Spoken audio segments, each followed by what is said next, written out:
Frequently asked questions about Ardisia elliptica.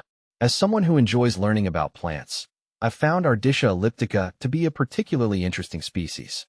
Also known as the shoebutton Ardisia, it's a beautiful shrub that I often see growing in tropical climates. Its glossy leaves and clusters of small, purple-black berries make it stand out. Below are answers to some frequently asked questions about this plant, based on my research and experiences. See more 78 species in genus Arctostaphylos at monsteraholic.com. What is Ardisia elliptica? Ardisia elliptica is a fast-growing, evergreen shrub native to Southeast Asia, but it has spread to other tropical regions. It thrives in warm, moist environments and is commonly found in areas such as Florida, the Caribbean, and parts of South America. The plant can reach heights of up to 5 meters and has glossy, dark green leaves that are oblong or elliptical in shape. Its most striking feature is its clusters of small white or pinkish flowers, which eventually give way to purple-black berries. Are Ardisia elliptica berries edible? One of the most frequently asked questions about this plant is, are Ardisia elliptica berries edible?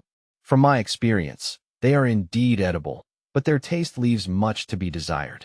The berries are bland with a slightly bitter aftertaste, so they aren't popular for culinary use. However, some people in certain regions eat them sparingly or use them in traditional remedies. If you're thinking of trying them, I would advise caution, as some sources suggest that they may cause minor gastrointestinal discomfort when consumed in large quantities. How do you care for Ardisia elliptica? Caring for Ardisia elliptica is relatively easy, especially if you're familiar with tropical plants. I've found that it thrives best in partial shade, though it can tolerate full sun. When it comes to soil, this plant isn't particularly picky as long as the soil is well draining. Regular watering is essential, especially during dry periods. I usually let the top inch of soil dry out between waterings. Adding organic matter or compost to the soil can help improve its health. Fertilizing Ardisia elliptica every few months with a balanced fertilizer will encourage growth and flowering.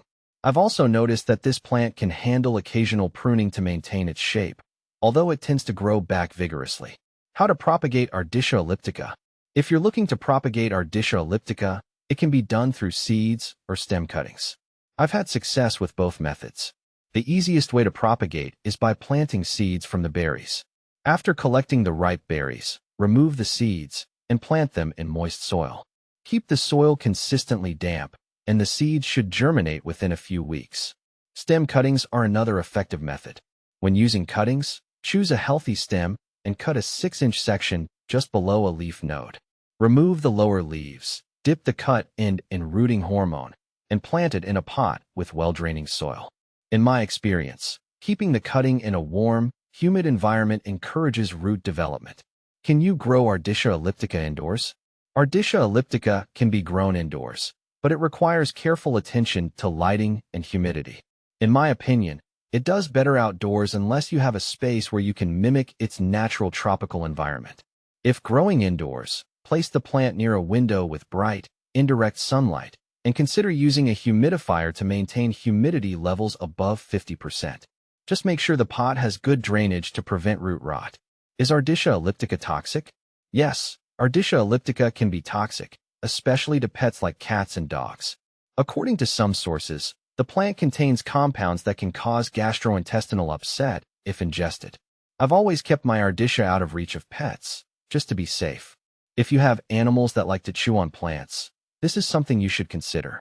What are the benefits of Ardisia elliptica? Despite its invasive status in some regions, Ardisia elliptica offers several benefits. The plant's attractive foliage and berries make it an ornamental choice for landscaping in tropical gardens. It also provides food and shelter for birds and other wildlife, especially in areas where it's a naturalized species. In traditional medicine, some cultures use the leaves and berries to treat ailments, though scientific evidence supporting these uses is limited. What problems are common with Ardisia elliptica? One of the most common issues I've encountered with Ardisia elliptica is its tendency to become invasive. In places like Florida, it's considered a noxious weed due to its ability to outcompete native plants.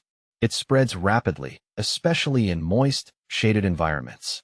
Regular pruning and control methods are necessary if you want to keep it contained. Another problem is root rot. which can occur if the soil is waterlogged. Ensuring good drainage and avoiding overwatering helps prevent this issue. I also keep an eye out for pests like aphids and spider mites, which can occasionally infest the plant. What can you plant with Ardisia elliptica? Ardisia elliptica pairs well with other tropical plants like ferns, palms, and caladiums, creating a lush, layered look in the garden. When I plant it in a garden bed, I often combine it with flowering plants like hibiscus or ixora, which add color contrast to its dark green foliage. How does Ardisia elliptica compare to similar plants? Ardisia elliptica is sometimes confused with Ardisia crenata, also known as the coral berry. While both species produce berries, Ardisia crenata's berries are red, and its leaves are more serrated. I find that Ardisia crenata is less invasive, making it a better choice for home gardens where you want to control growth. In conclusion, Ardisia elliptica is a fascinating plant with both pros and cons. It's a great option for those looking to add a tropical touch to their garden, but its invasive nature and potential toxicity should be considered before planting.